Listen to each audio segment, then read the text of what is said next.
Hey guys, let's get more news about Dallas, but first, don't forget to subscribe and leave your like. Cowboys news: Dallas bringing in UFL linebacker Willie Harvey Jr. for a workout.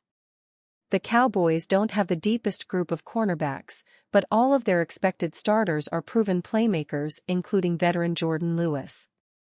It's the resurgence in late 2023 that showed the Cowboys what Lewis was still capable of, but now he'll have to adapt to yet another change at defensive coordinator. The hiring of Mike Zimmer following the departure of Dan Quinn marks the fourth coordinator change for Lewis in his 8-year career. In other words, averaging a coordinator change every 2 seasons, he knows what it takes to embrace a new scheme and thrive as if he's been in it for years. There is definitely going to be a learning curve whenever you play for a new coordinator, he said. But at the same time, we're professionals. That's our job, to go out there and perform in any scheme that we're in. That task effectively ramps up when the Cowboys depart for training camp in Oxnard on July 22, and there's little time for the defense to find their land legs in Zimmer's scheme. One thing is for certain: Lewis is ready. It will be very interesting to watch what Mike Zimmer makes of the Cowboys' group of safeties. Thomas's ascension has been enough, and is apparently continuing in the Cowboys' spring practices, that Patrick Walker of the team's official website has him competing for a starting job in 2024. In the piece, Walker refers to Thomas as a starter in the making and even declares him potentially being a full-time starter in 2024. The article includes some glowing remarks from coaches Mike McCarthy and Al Harris as well. That's high praise, especially with a solid pair of veterans in Hooker and Wilson returning. Kearse wasn't re-signed in free agency by the Cowboys and remains untouched by the rest of the NFL. But while Dallas did play all 3 safeties regularly in Dan Quinn's scheme, the arrival of Mike Zimmer is expected to curtail the hybrid LB/S role that Kearse played in favor of more traditional linebackers. That would seem to leave Hooker and Wilson as the favorites to be the typical starting duo, with Hooker at FS and Wilson in the SS role. Though they're far more familiar to us, neither veteran should be considered a lock to start. While their trio with Kearse was a fun story and all played well, none of them were stars for the Cowboys. Being adequate leaves plenty of room for improvement, and there seems to be a lot of momentum building behind Wanya Thomas as a potential upgrade to one of their positions.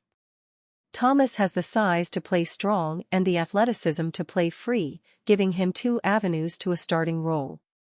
And with both Hooker and Wilson getting older and more expensive, the Cowboys could jump at a chance to pivot to a younger, cheaper option even if he just maintains the level of play. If Thomas gives them a reason to think he could elevate one of those positions, either now or in the near future, that will only incentivize the team more. Don't balk at Thomas's potential just because he was undrafted, either. Wilson was only a 6th-round pick himself in 2019, and just look at what Darren Bland is doing for the Cowboys as a former 5th-rounder. The margin between day 3 picks and undrafted guys can be really slim, and Thomas has as much right to NFL success as any of them.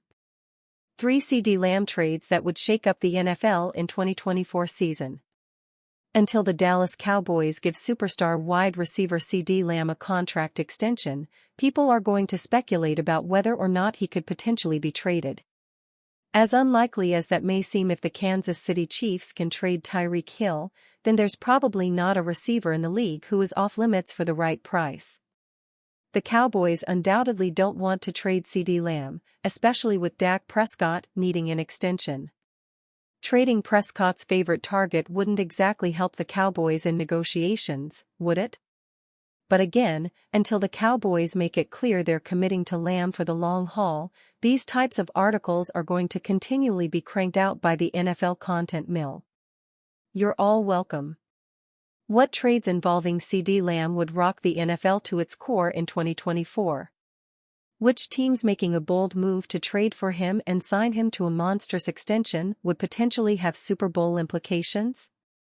No NFL team should be helping a team like the Kansas City Chiefs out in this way. Let's say the Chiefs offered multiple first-round picks and someone like Sky Moore or Xavier Worthy in exchange for Lamb. Why would the Dallas Cowboys set them up for success like this?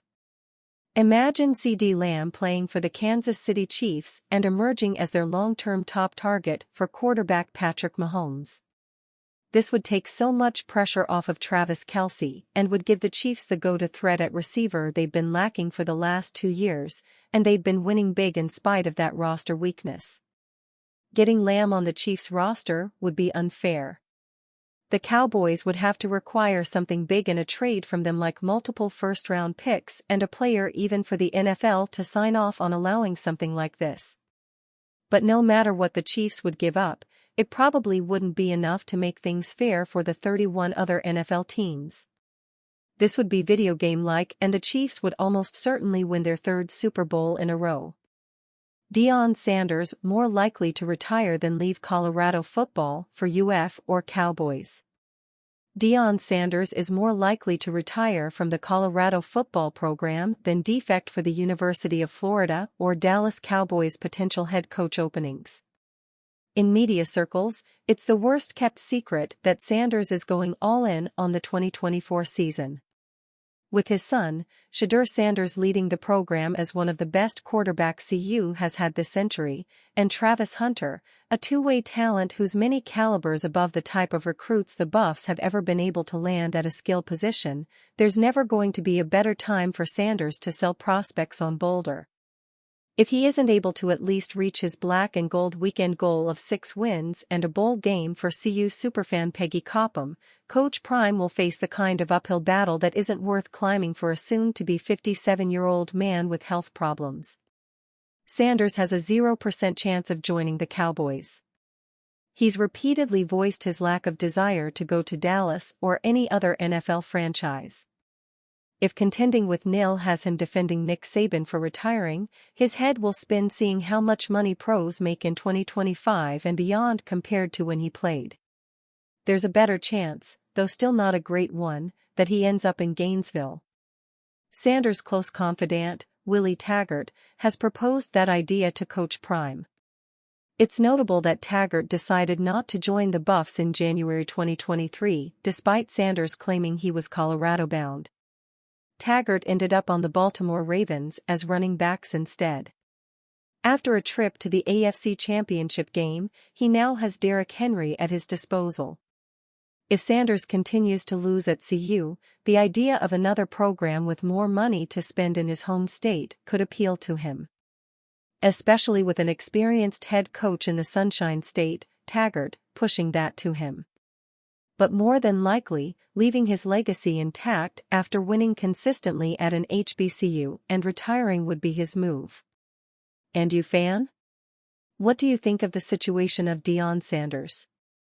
Leave your opinion in the comments.